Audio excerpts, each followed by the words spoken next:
a classic example of a band reaching out to me, giving me their album, and just getting blown away by it, but not really being able to articulate it. So like I've been sitting on this record for a number of months to try to really formulate my thoughts and really kind of come up with my own thoughts. And I think I'm there. So we're going to discover this together as we dive into this one.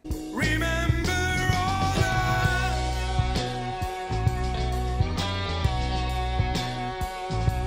The debut self-titled release by Sykofant. So Sykofant is a brand new band coming out of Norway, and I feel as if they are following in the shoes of a lot of this Norwegian new prog metal that we're getting with bands like Motorpsycho and Wobbler and that kind of flavor, you know, like there's blending of the hard rock aspect with the jam rock from the past. You know, it's almost as if somebody took like Black Sabbath and the Grateful Dead and Yes, and just kind of like smushed them all together, and then the juices that flew out of it. That's kind of what we're getting here. And this is, in my mind, it's the perfect length and the perfect structure for this type of an album. We've got 6 tracks across 55 minutes worth of music, and again, perfect runtime, perfect structuring. I've been really digging this. You know, like it's fun, it's bombastic, it's immediate. There are so many different moments on here that I find myself just gravitating towards.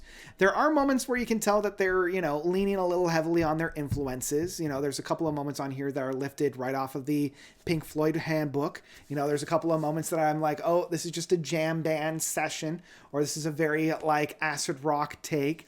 But I think they hide it and they do something very interesting with it that they normally wouldn't do, like those other bands normally wouldn't do. And I also love the fact that when they get into those jam moments, you know, that kind of jam band moments, it's not just noodling for the sake of noodling. You know, there's a very big endpoint. There's a cause. There's a reason for what they're doing. Take the second track of Between Air and Water, where we get into this, like, they almost, I don't want to say they stop the album, but they open up the floor for this really interesting moment to blossom. You know, you have a lot of this harder rock, very experimental rock playing around it, but you have this groove that just really anchors the track home that then allows for everything to be played on top of it.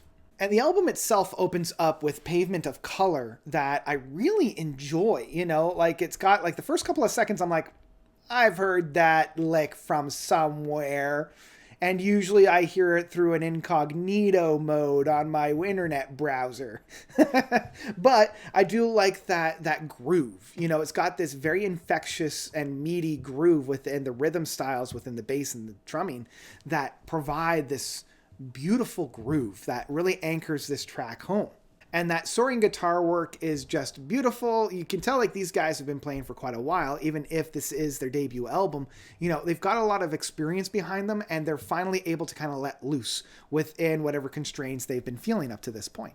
I think maybe my favorite track is a moment, Monuments of Odd, you know, and it's mainly within that buildup, you know, it's within that playing style. This is the things that I loved with bands like King Buffalo, where they're able to really open up the track and just provide that landscape. As I mentioned with Between the Air and Water, this has that same kind of styling, that same kind of buildup that really provides and leads to a beautiful crescendo and a beautiful play out. If I had to point my finger to like one drawback, it would probably be that the fourth track, Between the Movements, I'm less than excited about. It is the short, well, it's the second shortest track after the opener.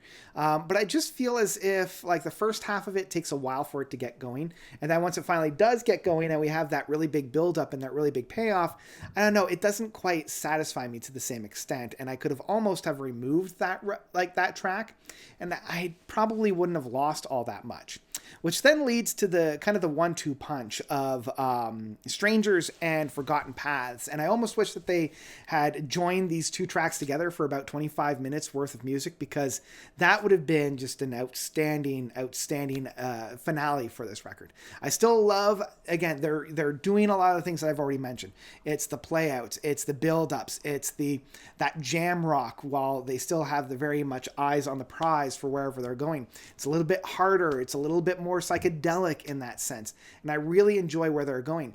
I think these two tracks are the most Pink Floydian in that sense, you know, like albums like Metal and Wish You Were Here, you know, kind of have their flavors found on here.